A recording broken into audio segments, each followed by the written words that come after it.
Respected listeners, today we shall be looking at QUOWETRY number 46, titled, "You Cannot Continue to Suck Breast Milk and Consider Yourself a Shepherd Leader. Crack the Bones." Explained by the story.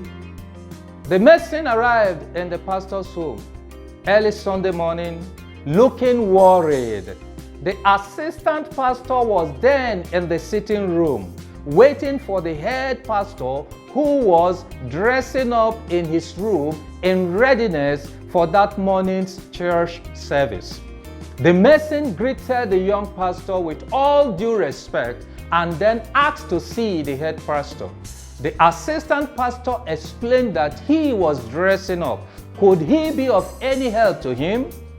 The mason then told the young pastor that he had a problem and needed advice.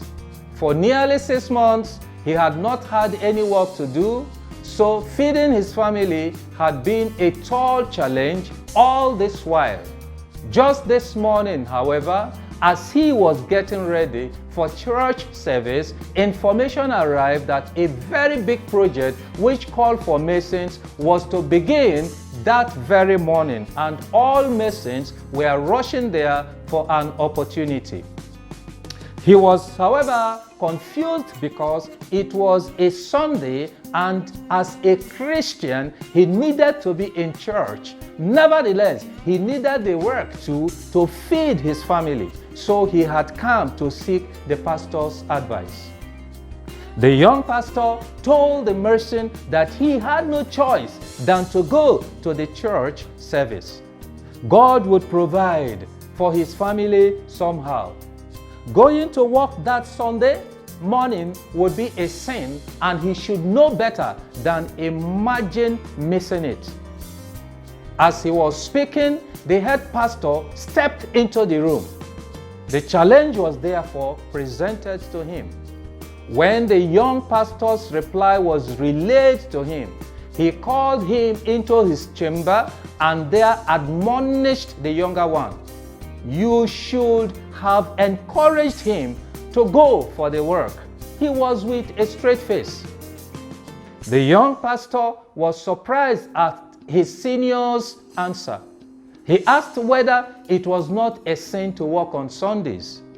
The head pastor smiled and said, "These are the times when one must shift from merely following breast milk regulations and face the reality responsibly."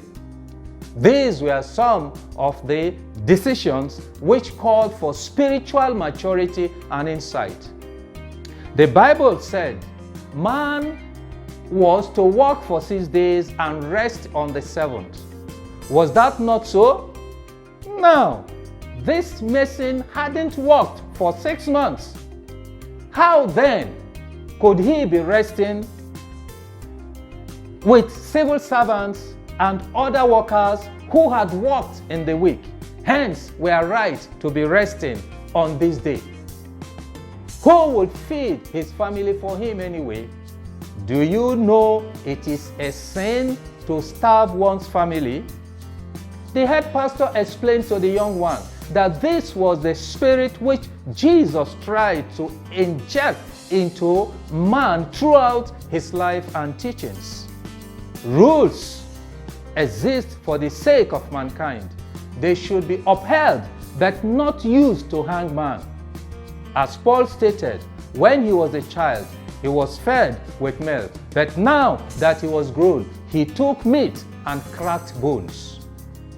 As children, we were restricted in our movements by our parents, but when grown, we roam freely anywhere because we are now mature and know our ways about. Strange as his advice about the mason might seem, it was in the right direction. Till the pastor was ready to crack bones by taking bold responsibility of the flock's prosperity all round. Even if it called for breaking existing rules, he was still sucking milk with Holy Mary and was not yet ready to follow the real spiritually militant Jesus. The Mason should go and work. The Mason went to work, and indeed, from that work, more and more followed, and soon he became one of the financial pillars of the church. Being a shepherd leader really calls for making tough and responsible decisions. It calls for being controversial sometimes, like Paul, but only then is one cracking the actual bones of responsible leadership. Be a shepherd leader. Thank you.